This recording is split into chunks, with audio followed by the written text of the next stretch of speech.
Hey guys, it's Thursday, February the 2nd, 2023. Today's going to be a Navy SEAL session. Last session was on Tuesday, and still at the beginning of a training block. So I just did 1 minute of sevens and followed by a minute of sixes. So today I'm going to add in another minute.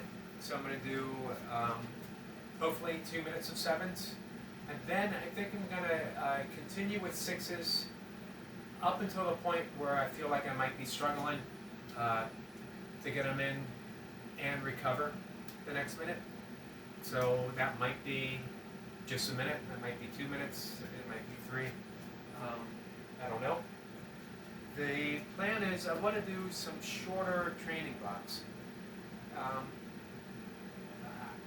Previously I've been looking for ways to extend them, which has worked fairly well, but also it quickly works up to the point of difficulty. And by difficulty I don't mean just the set, but I mean it takes me a little longer to recover, which is important because I'm training every day. So the shorter training blocks, I want to see if that means starting over and starting easy and working up a little more quickly becomes a little more productive right now. We'll see. The great thing with this, it's all a possibility. Everything's in play. So, as Dan John says, Coach Dan John, everything works until it doesn't. Then you try something else. Things have definitely slowed down just a bit with the training blocks, but not entirely so. I mean, I got a 1 rep PR in my Navy SEAL.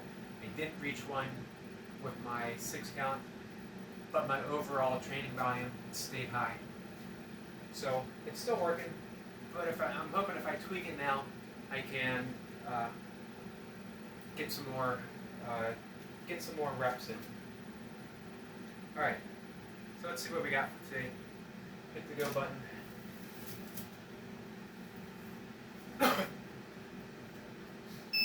I did not move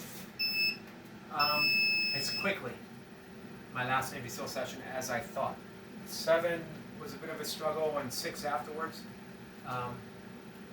seemed to be. That's why I sort of called it a day for those reps after 7 and 6s, because it didn't seem like it would be productive to continue pushing on, at least not at that point, only my second session into a training block. We'll see how it goes today. 20 seconds.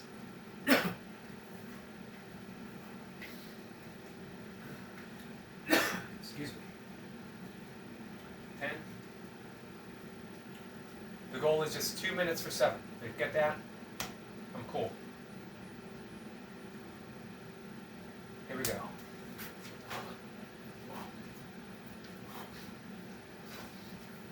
1.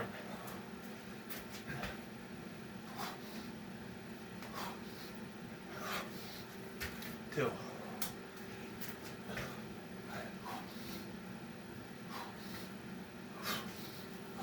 3.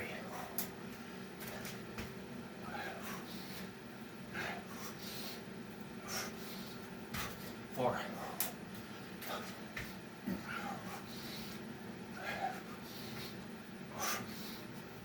5.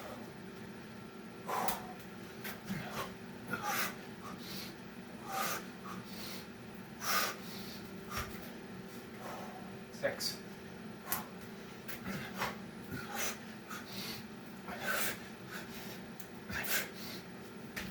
7.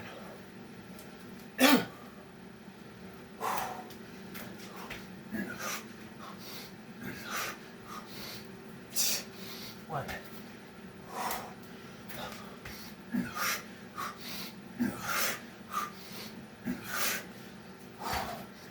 2.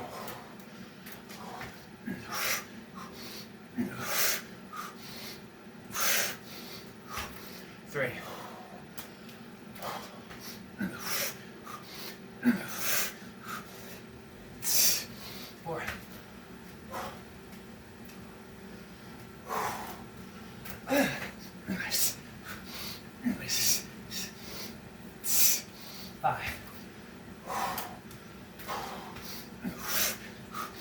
6,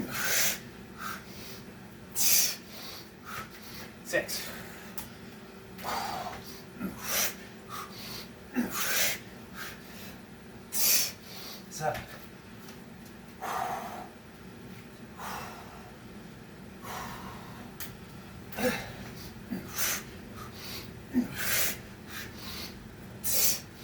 1,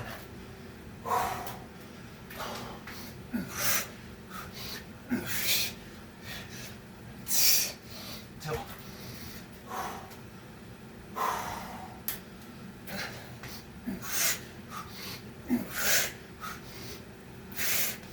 3,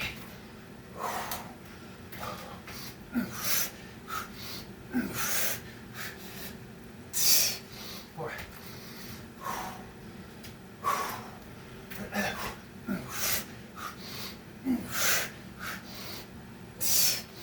5,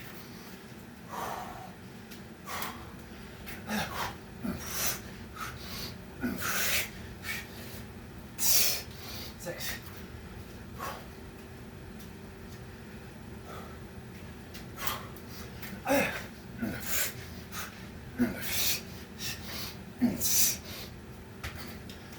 1,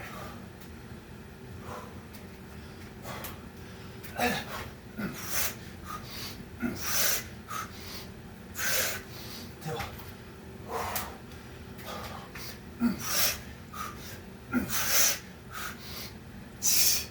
3,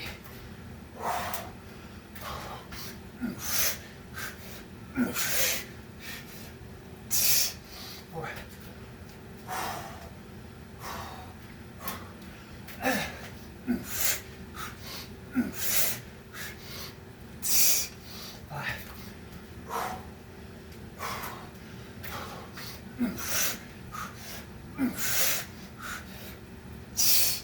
6,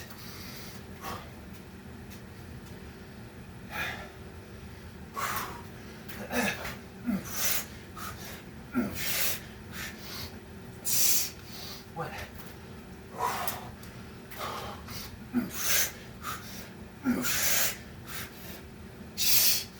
2,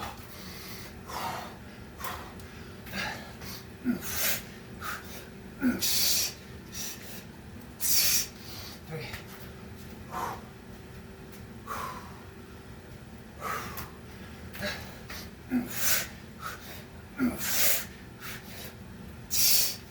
4, 5,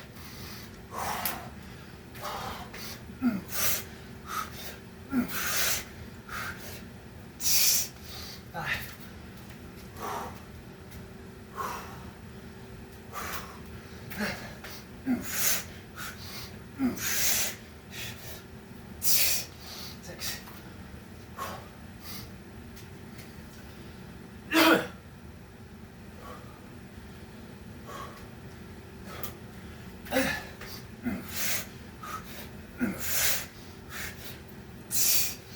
1,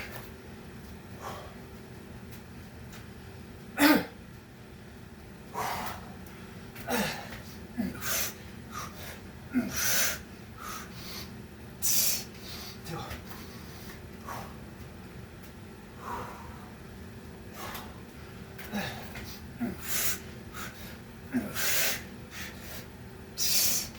3,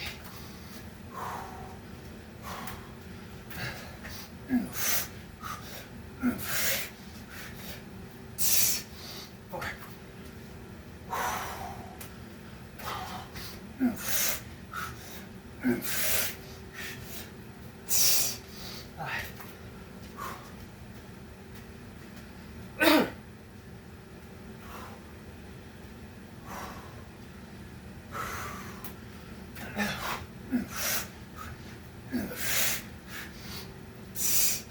1,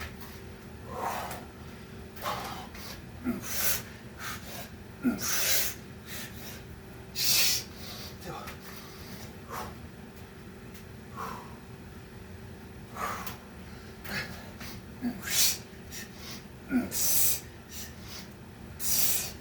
3, 4,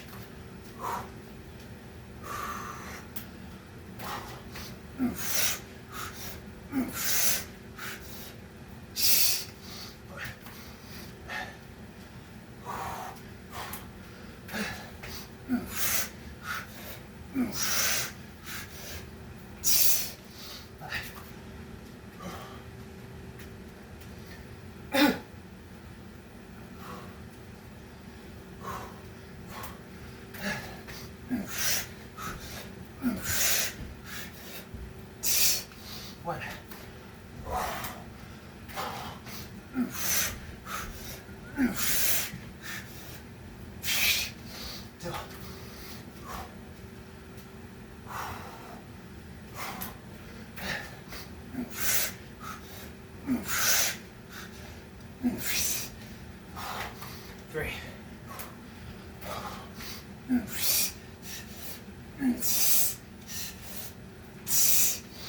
Four.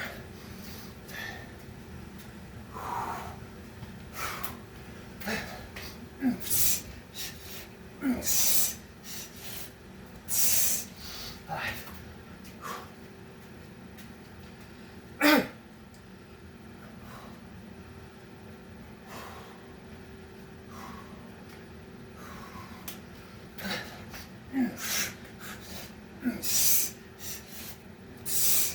One.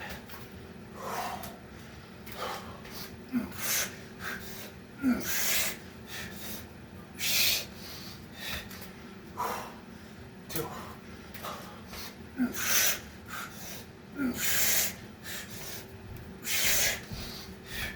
Three.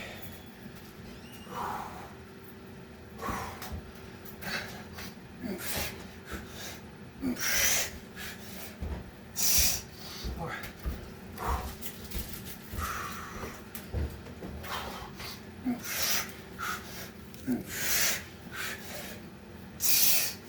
Five.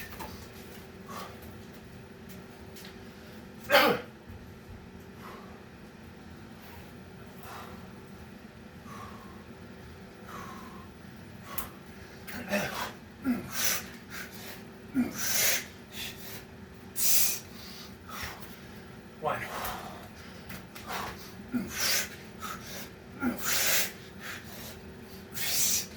Two.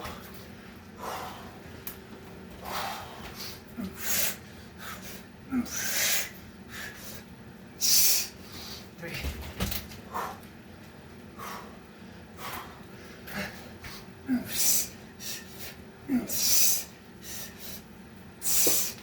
Four.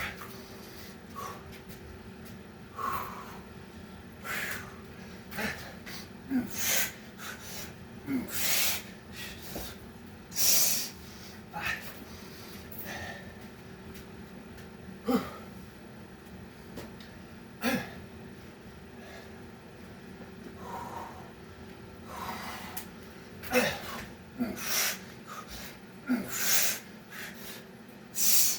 One.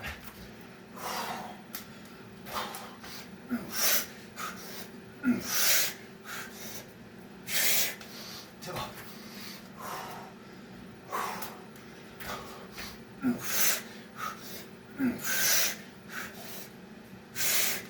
Three.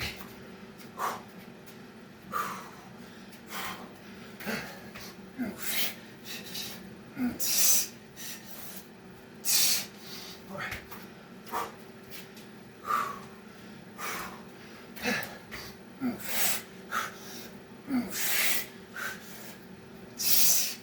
Five.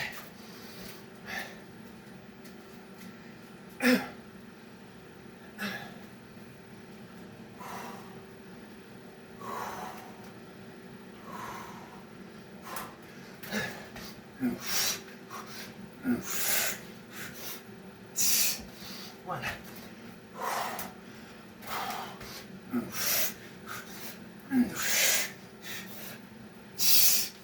Two.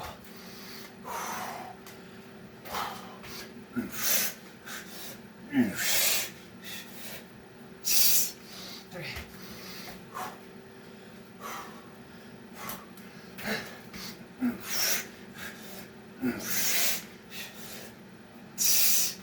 Four.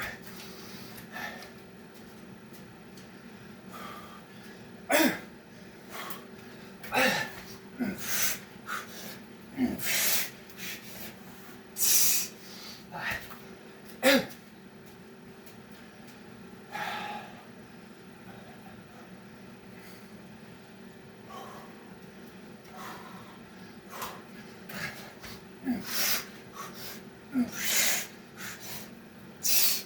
One.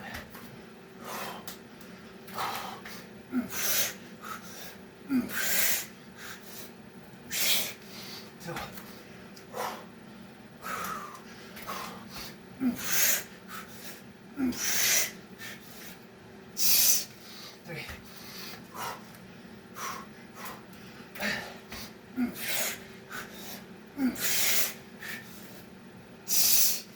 Four.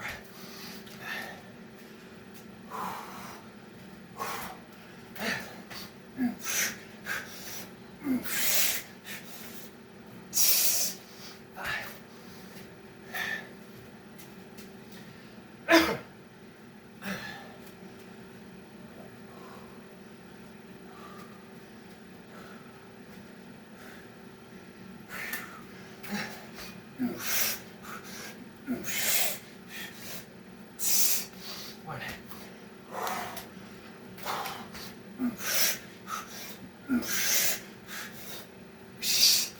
Two.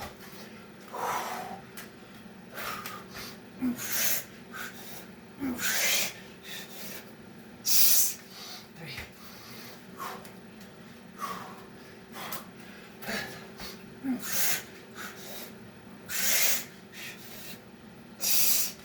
Four.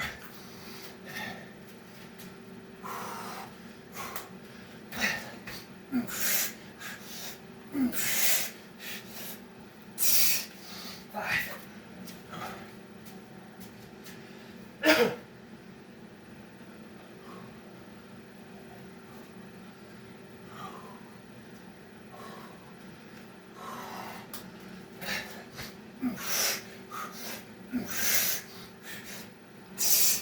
One.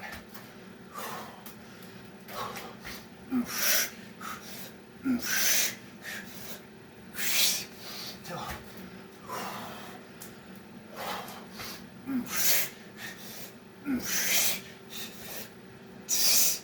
Three.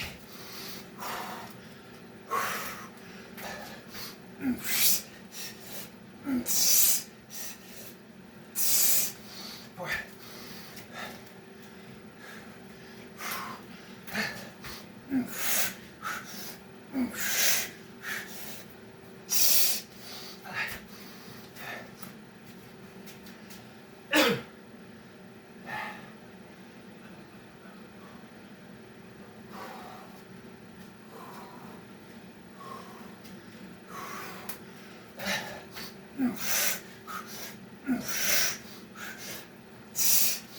One.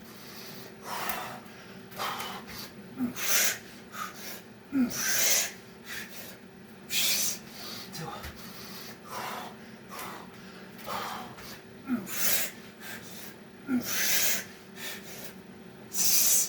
Three.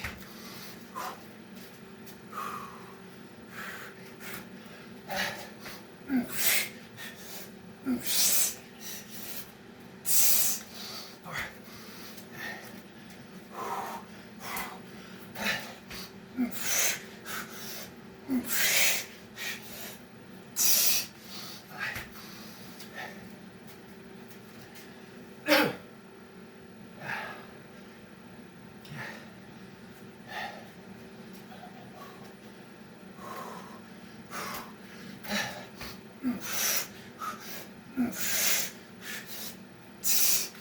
One.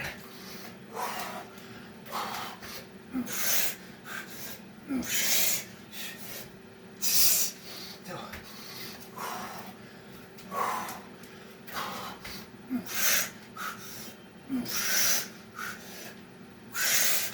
Three.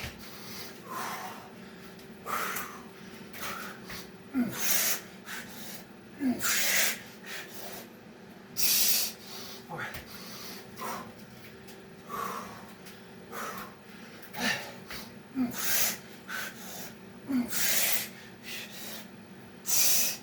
Five.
be on the safe side.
Seven.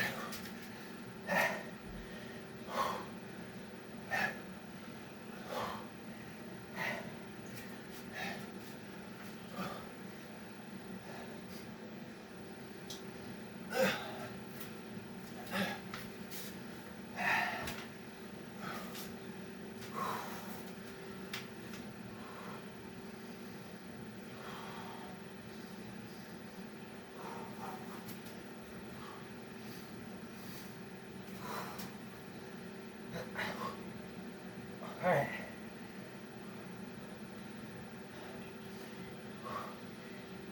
Two minutes at 7. 104.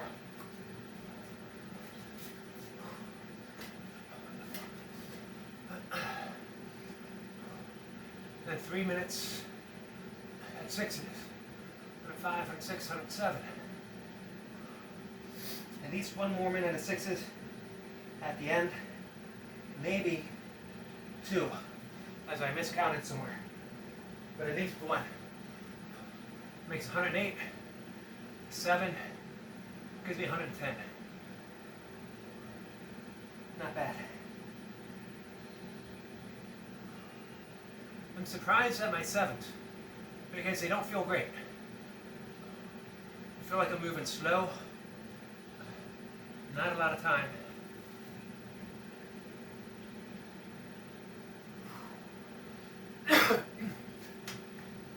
Don't know why.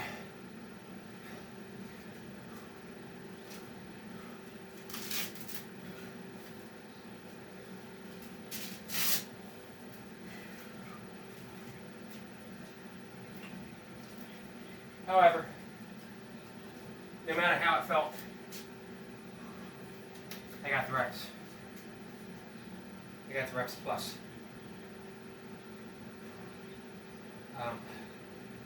I got the 7s that I wanted.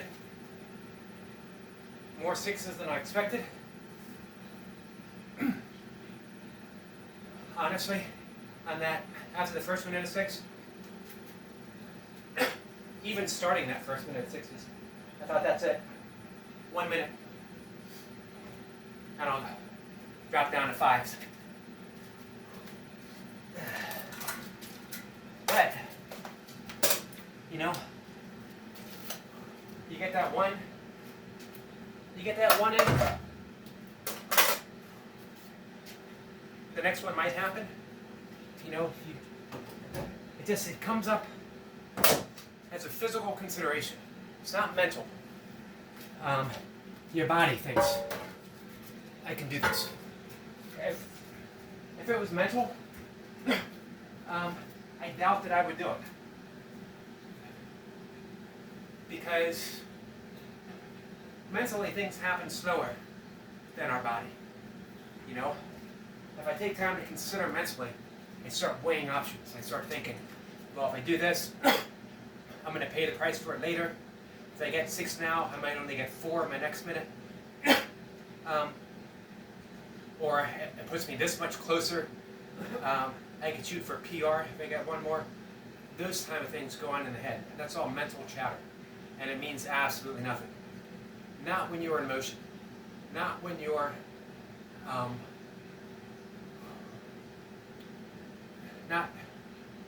not when you're in the state of flow. When everything's just going the way, even if you don't think it's going the way it should, your body just knows. Your body intuitively responds and says, you're getting 6. That's the lines that I'm thinking of. I think of people who have performed heroic deeds. If you remember decades ago when the plane crashed in the Potomac in D.C. and there was a citizen, passerby, I believe. I don't think he was a passenger, but he dove in the water and he kept going back in and back in. One more person, one more person. Eventually, he succumbed to the cold, drifted into the water, and he drowned. But he saved countless lives that day. Had he considered the risk, had he stopped to think about it, he might not have jumped in the water, or he might have done it once, and he starts thinking about it. Well, I saved 1 person, I'm a hero. He jumped in freezing water, I saved 1 life. Instead, his body, that greater intelligence that I talked about the other day, spoke through him and got him back in the water again and again and again. Now, it's arrogant to consider 1 extra burpee rep, 2 extra burpee reps to be heroic along the lines of somebody like that. But it's the same intelligence. It's speaking in a less drastic and dramatic circumstances by far, but it's the same intelligence, speaking through your body, speaking through every cell. The more we learn to listen to that intelligence, the more that we'll respond in those greater situations like that, the more heroic we actually become. The key isn't to mentally think and react. The key is to respond. Through listening, we respond. Through mental chatter, we react. That seems to be the key. All right. I got pull-ups. 7, 6, 5, 4, 4. I'm going to match them with some dips, maybe some squats. See how I feel.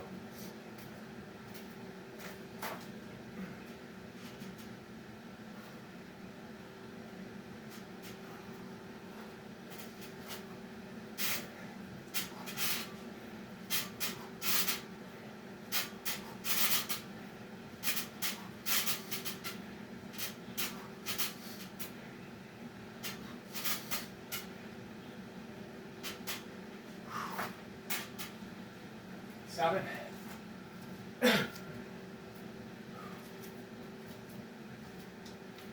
Take my time, about 30 seconds between these 2 and then about a minute before I start again.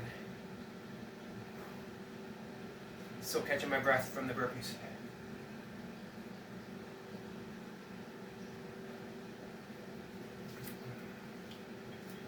7 dips.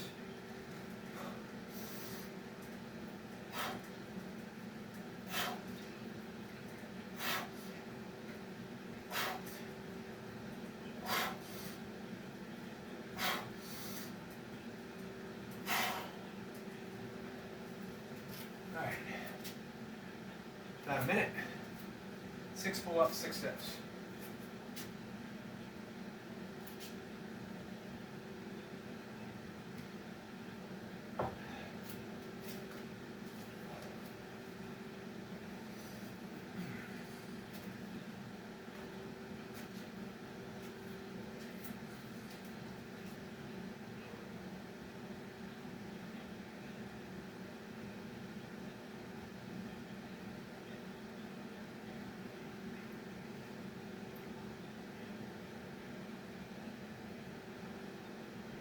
All right. Let's get it.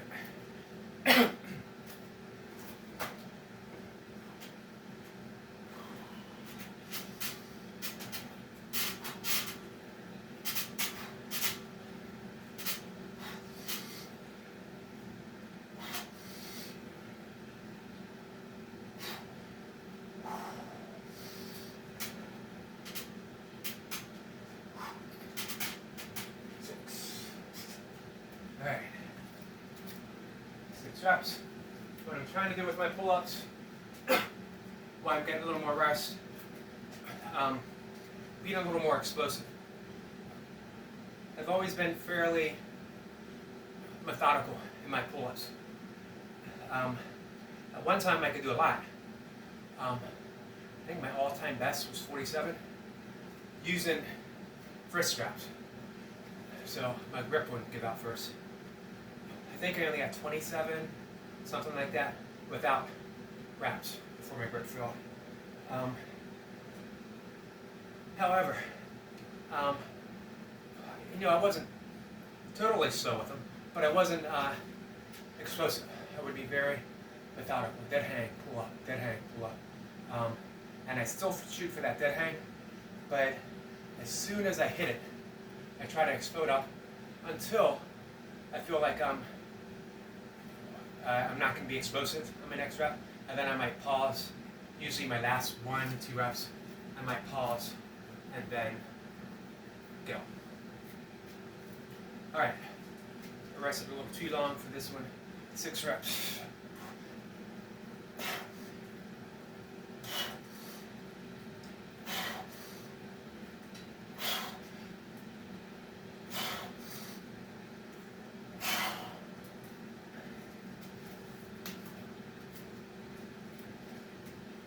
In about a minute, maybe less.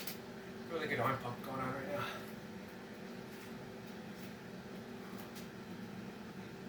now. 5's coming up.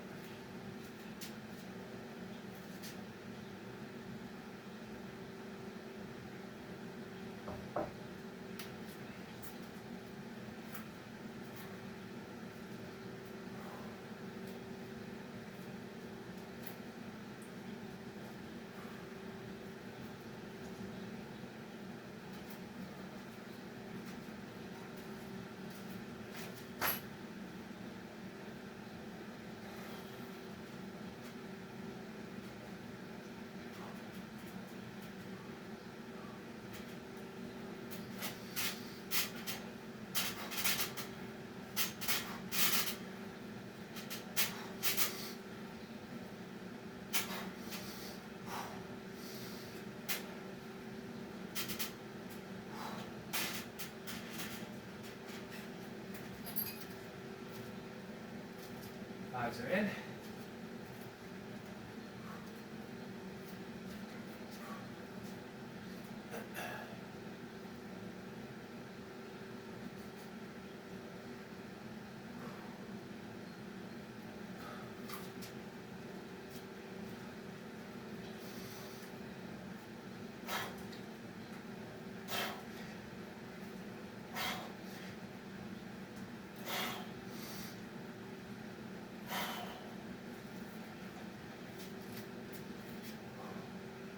All right.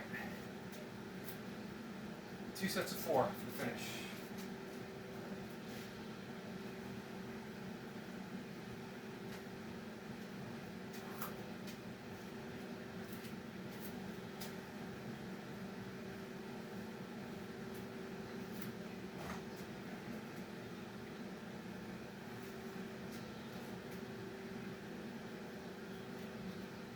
Just a little bit longer.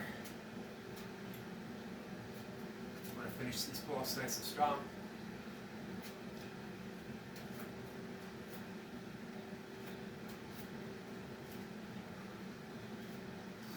All right, let's get it done.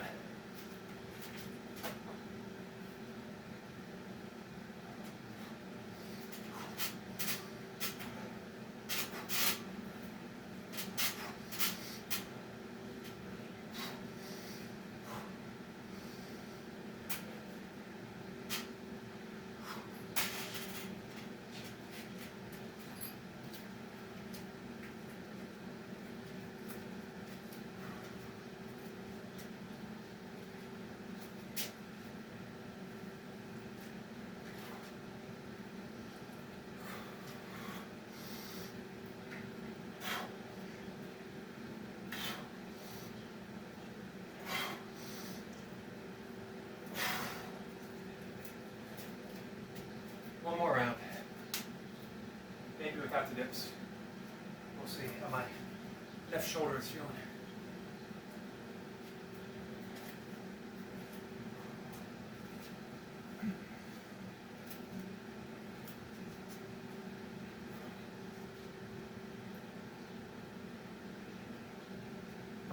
Right now I'm enjoying having dips back in the mix. It's a powerful upper body exercise, but I need to approach it with the right amount of volume, the right amount of frequency, especially doing the burpees every day. Otherwise, I'll pay a price for doing them. So in order to keep them in, I need to make a few sacrifices along the lines. Not high reps. Not really more than twice a week. Keep the volume moderate. Of course, it doesn't take as much volume because I'm doing it as a finisher after burpees. That's the good thing. Let's get these last 4 in. Call it a day.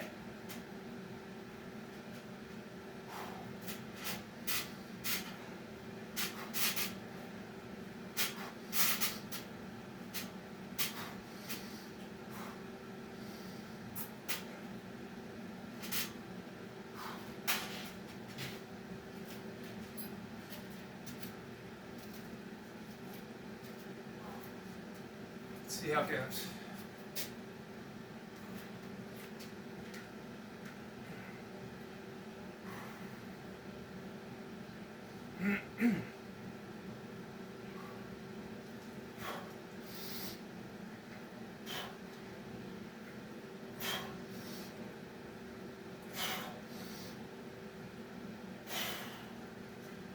All right, felt pretty good. The scary thing is, when it feels good, and then you say to yourself, let's get a couple more. At a certain age, you start learning not to always give in to that voice.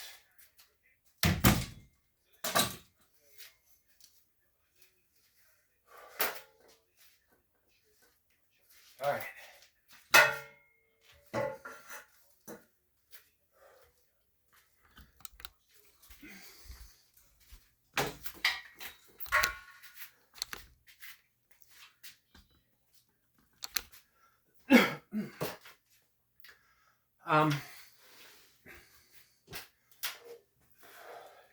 So years ago, this is in the late 90s, I wrote a book, Does God Have a Hero? Based upon my own conception of God, which was informed by yoga philosophy, Christian mysticism, Buddhist concepts, and I, at the time, was studying A Course in Miracles, so all of that kind of came together. I was not yet, I didn't yet quit drinking, but I was very close. And soon afterwards, I did quit. And the concept came when I was meditating. I finished my meditation, and I was thinking, what should I do? I knew that drinking was over, that I was starting a new chapter in my life. How should I approach it? And just the thought of heroic qualities, be a hero in God's eyes, came to my mind. And the entire book, and it's very short, it's based on a long lyrical prose that I wrote, is basically about being kind, being considerate, being compassionate. As a matter of fact, the subtitle is, I can't remember, Meditations on Compassionate Living. And that's been a theme. You know, my concept of God changes through the years. deepens in some ways, lessens in others. As a matter of fact, I don't even want to say concept of God any longer. I seldom use the word God. I just really think of things in terms of underlying presence, and we can use that word God. We can use Buddha nature, Christ consciousness. Doesn't really matter. Reality, life itself, even better. And but the principles itself have stayed true to me, and I'm brought that up not to sell a book, but to think about what I was talking about, those heroic qualities. What was it that got that person back in the water over and over again? What is it that gets us to do one more rep with 5 seconds on the clock, knowing we might not even make it, but we go ahead and do it anyway? Again, I'm not liking these as this on the same proportion, that doing one more rep is the same as saving a life. But that intelligence, that wisdom is the same, that speaks through us, whatever it is. It's the body's response. We don't think about it. Again, if we think about it, the time's over. As soon as thought enters the equation, that moment itself is gone. And it's totally something else. We do it then, if we do it, for ego needs, for ego satisfaction, for a headline. So it's all without thought. It's responsive. We don't think ourselves into cooperation and action. We don't command our heart to beat. We don't give a prompt for our lungs to breathe. That's the greater intelligence of the entire cosmos acting through us. It's the same as when we came out of the womb, and we just were part of this intelligence that developed, that learned how to walk.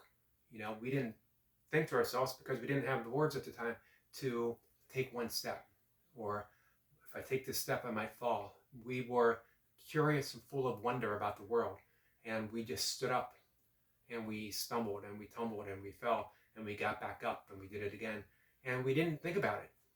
We didn't think the consequences, that if we fell in our first steps, that we're going to give up and, well, this walking's not for me, I'm stuck on the floor for the rest of my life.